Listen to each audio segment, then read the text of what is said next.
Well, I want to say hello to everyone. Let me start off by saying welcome. If you are a first-time visitor, thank you for coming. And if you're a returning visitor, thank you for coming back. My name is Rita Stevens. I am the founder of Silent Voices, and Silent Voices is a nonprofit organization that provides advocacy and support for special needs children and their families.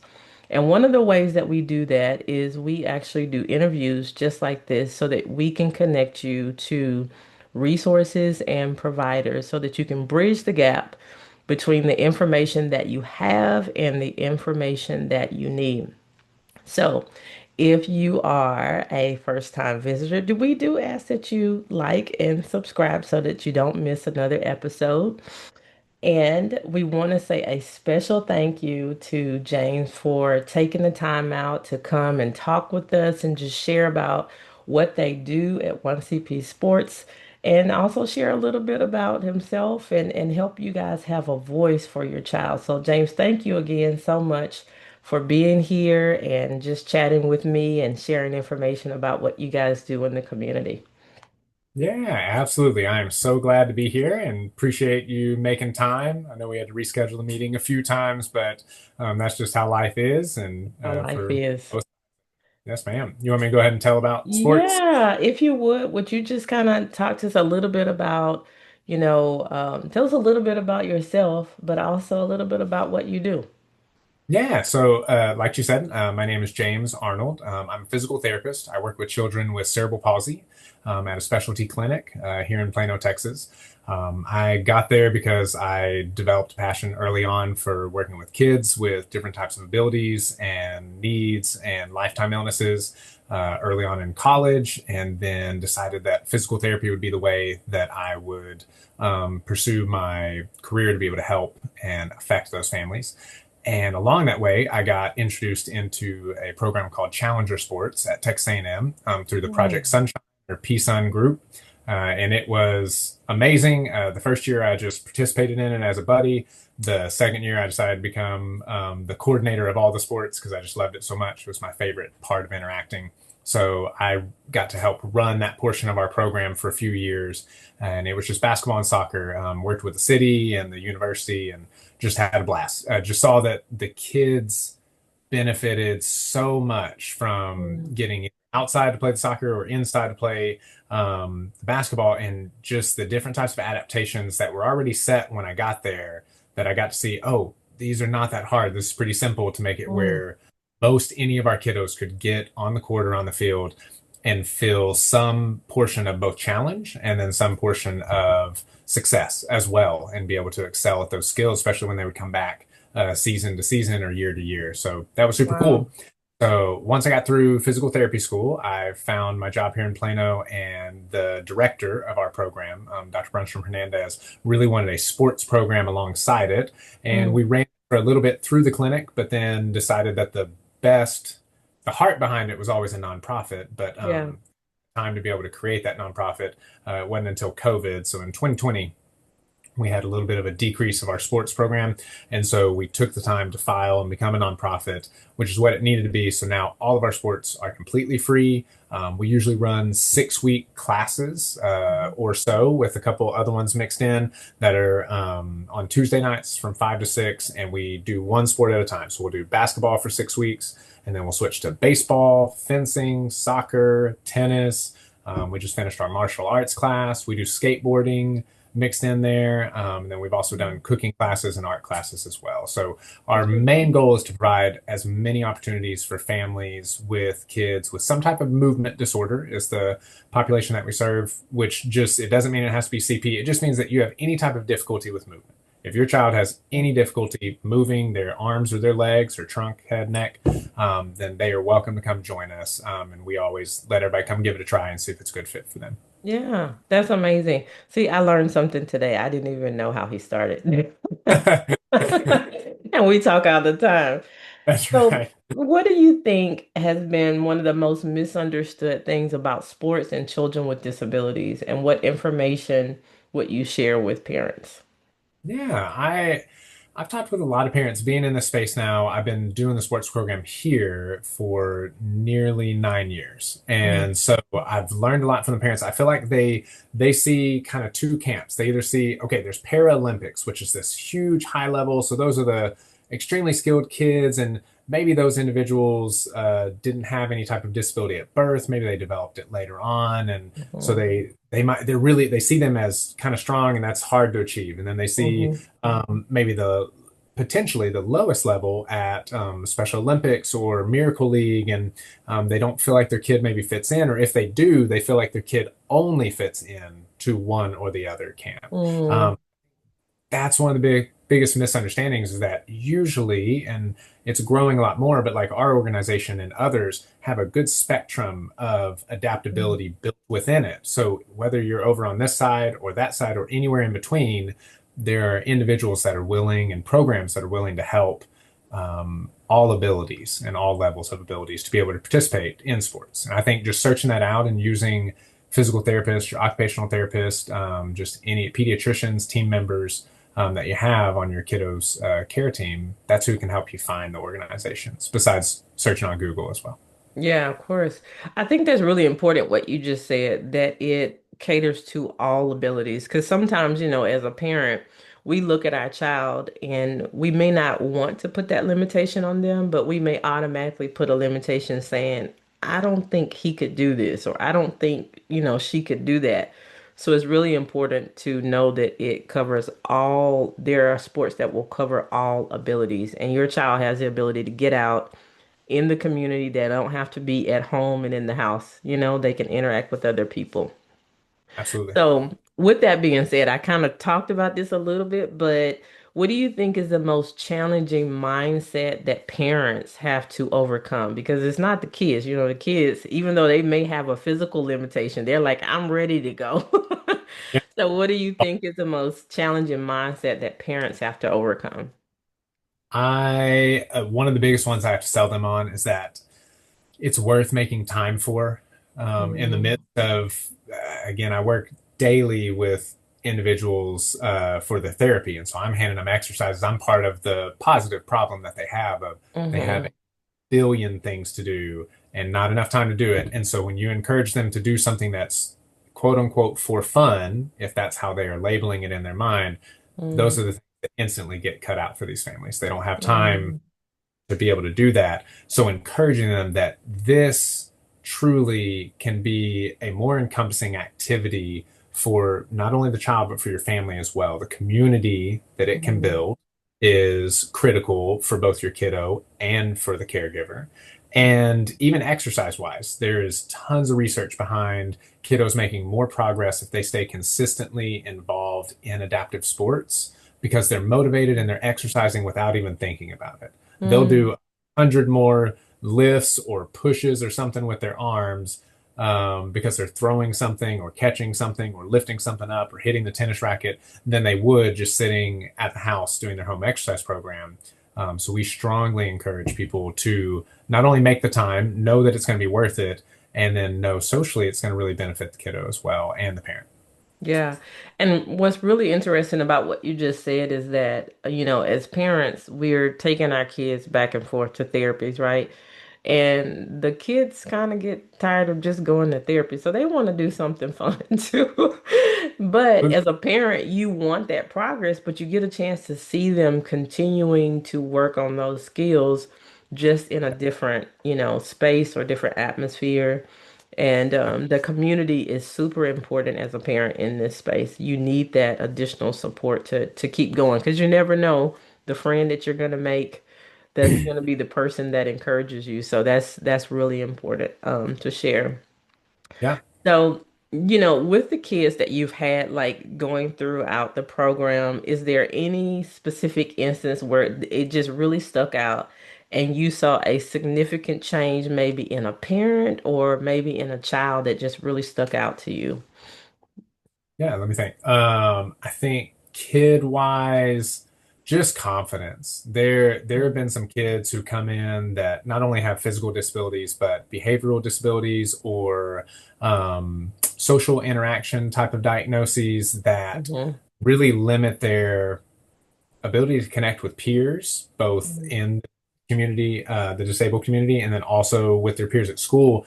And there's something cool. It doesn't always happen within the first session that they come, but as you see them start to come and they see their teammates, that's what we try to call everybody that's in there. And Mhm. we have different strategies to remind them that they are on a team. So they say maybe they see their siblings that are on a team wearing their jerseys or talking about what they did over the weekend. They see their Mhm. friends that are on teams and everything like that. And so they get to be a part of this team, and that allows the kids to really grow in confidence of being a part of something. Excuse me. And then from there, I think their confidence that they can actually improve their skills and they Yeah. can become better at something from week 1 to week 6. If you practice something hard enough, majority of our kids make some form of progression forward, and that's pretty cool. Yeah. I think for the parents, I think a lot of our parents, there, I've had a lot talk with me about the fact that they had maybe had some dreams. They'll kind of pull me off to the side while the kid Mhm. is exercising with a partner, and they had some dreams of their kid playing these sports. Maybe they played those sports, and Oh, whenever wow.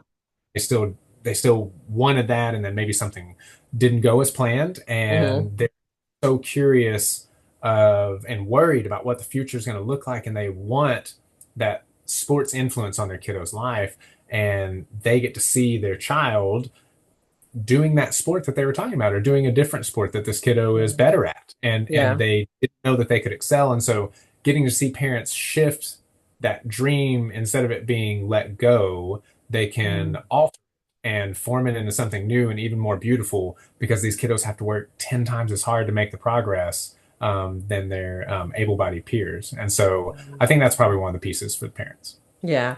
And I would say, just as a personal story myself is Bryson has not, my son has not participated in sports outside of 1CP sports. And so when we came, even as a parent, and we started a nonprofit organization, I had the apprehension too. I was like, I don't know if he can do this or not.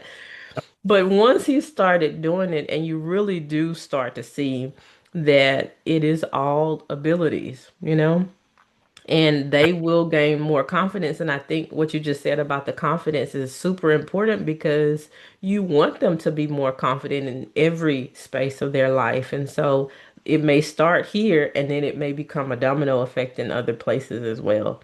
So I think Yeah. that's really cool. Yes, ma'am. So, with the organization, does parents have access to a network of other parents? And how does that work, would you say? Yeah, currently I feel like two things to it. Currently, the model really is that this is we provide a space for these parents to be able to get together. We don't share their information immediately whenever we're Hmm. sending out on our big email blast, so they can't just look at who all's on the list or anything. Okay. But the in-person connection for parents is huge, and I see parents exchanging and any type of caregivers that come. We have aunts, uncles, grandparents, nannies, just people that are helping these kiddos and getting them from place to place. So they have the ability in person to be able to connect, and then with their permission, I have many times parents will email me and say, hey, or two parents will email me, can we share these contact information? I'll make sure it's okay with one family and change that. We do, so that was one part. We do in the future plan on having some providing space and time for support groups for these parents, and that will be um, a more direct reaching out to these parents and trying to meet the needs of the parents specifically, as our sole focus right now is really on the kiddos, and it Okay. just has to benefit the families. But we do, with our intention of growing and in our plans for the next year or two, we plan to have support groups, so that way parents can have a space and some time to be able to meet one another and have those connections to be able to go there. That would be great. Yeah. So, one of our pillars with Silent Voices is making sure that families feel supported in the community. And so, in what ways do you feel like you've seen parents grow as maybe even advocates for their child's participation in sports? How have you seen them just grow, just being an advocate? Yeah, one of the coolest things is it's almost a domino effect again, is that we will see some of our parents, ours might be the first touch point of a sport that they get to Mhm. see. And then from there, we'll send out a blast to, hey, come join us at the UT Southwestern sports expo, or we'll say, come join us at Kidnetic Games. And that gets them this next connection to a sport. And what's been awesome is we'll have kids who start with us and end doing a year-round sport that they found that they are passionate about and excited about, whether it is martial arts or bocce ball or table tennis or any of that. It's Mm. been pretty cool to watch that domino effect can start with us. Sometimes we're in the middle and we can just provide other resources. And sometimes we're a good landing place whenever our kiddos have maybe maxed out their enjoyment or potential of lower level organizations. So they're ready to have a little bit more challenging sports had like tasks added to their tool belt and stuff. So it's pretty cool. That Pretty is cool. pretty cool. So I know you talked about this a little bit. You talked about the support groups. Are there other changes that 1CP Sports has coming up or that you guys are implementing that you would like to share?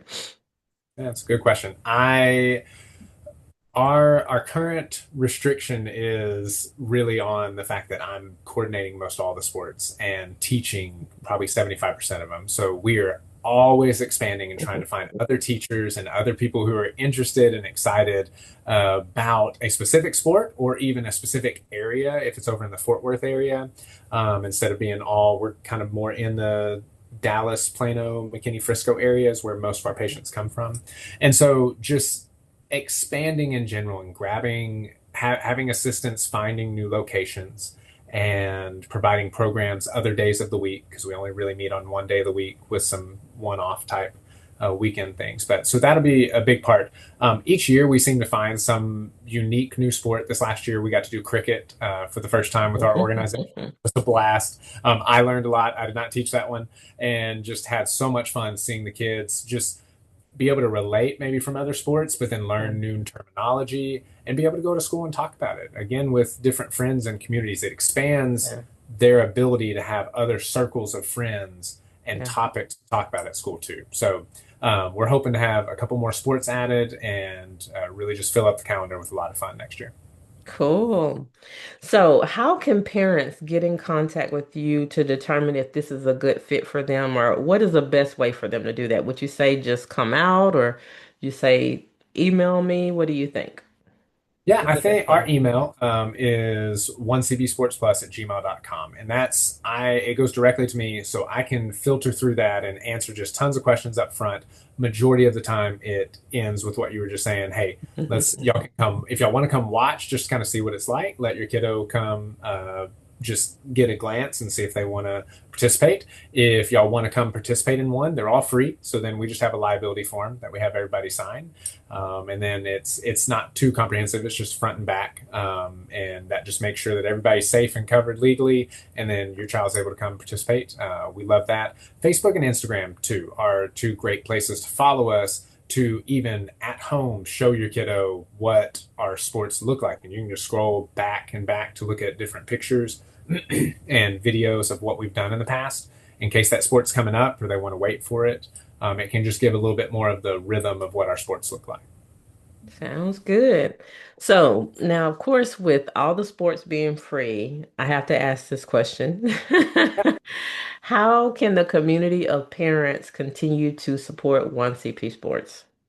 I appreciate you asking. So we are very, very blessed, and we have a lot within this community as it has grown. The support for it has grown too. So on, we are a nonprofit. So year round, people are able to donate through the website at just 1cbsportsplus.com. There's a Okay. donation piece there. And so we can take donations anytime. Individuals can put memos if they really want it to go towards something specific. Majority of the time, it is all going to our facility fees, our employment fees of the couple employees that we pay contract to, and then it goes towards all the different replacements of sports equipment and everything that we use, paying coaches. And so we do a fundraiser. All of that can happen anytime during the year. Right now, we've been blessed enough to do one fundraiser a year during North Texas Giving Day, which takes place in August and September. Okay. And there's all the nonprofits in North Texas that are signed up on their program and their platform that you can just go through the list. So if you want to find us, we will always take anything helps. Anything helps. Facility fees right now are pretty minimum, but even a $50 charge can cover a whole night of sports to rent a space and everything. So we really appreciate just any of the help that we can get anytime. And Yeah. y'all are welcome to hop on North Texas Giving Day if y'all want to next year. And we encourage you to do that. Absolutely.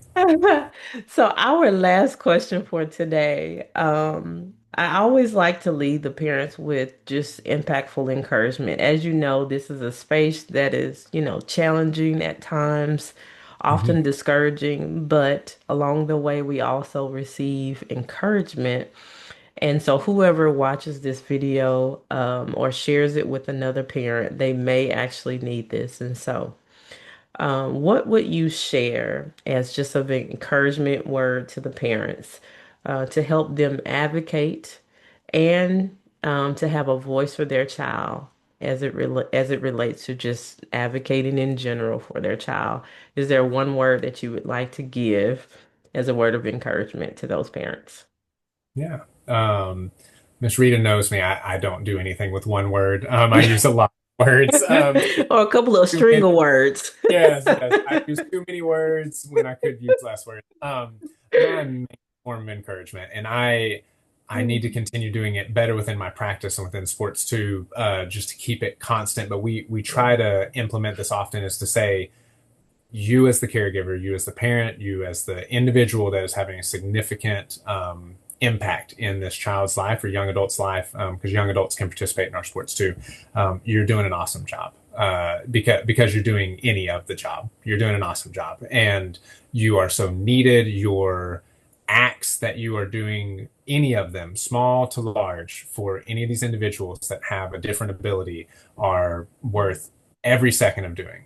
They are greater than some of the biggest, shiniest acts that can be done here on Earth, and they're beautiful. And so when it bringing all that down is even the smallest bit. If your kid can only show up to one sports camp the entire year because that's the one you could make happen, make it happen, and take that time to do these fun things and to celebrate both for yourself and them. That hard piece of getting there, I can speak for our organization and all of the ones that I know around us, that once you're there, the love that will be poured Mhm. towards your child and towards your family is so uplifting and can empower you to make it through that next week. And again, it provides a group and a community so much closer to what you're experiencing in life than the rest of society. And so there's just other people with answers or other people that might need you.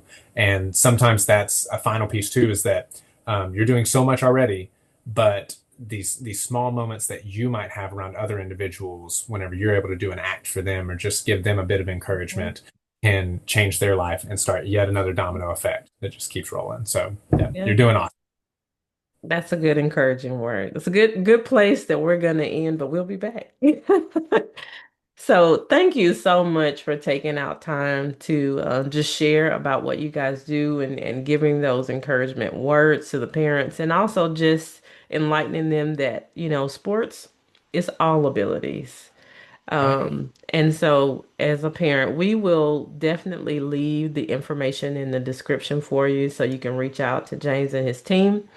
And we're so super excited about 2026 and seeing some new sports come down the pike. And we're going to end with that your voice matters. We want you to know that your voice matters, that your child matters. And Mhm. we will continue to provide this information to you and connect you with great resources like James and his team. And so thank you again, James, for being here with us today. And so Thank we you. will talk to you guys soon.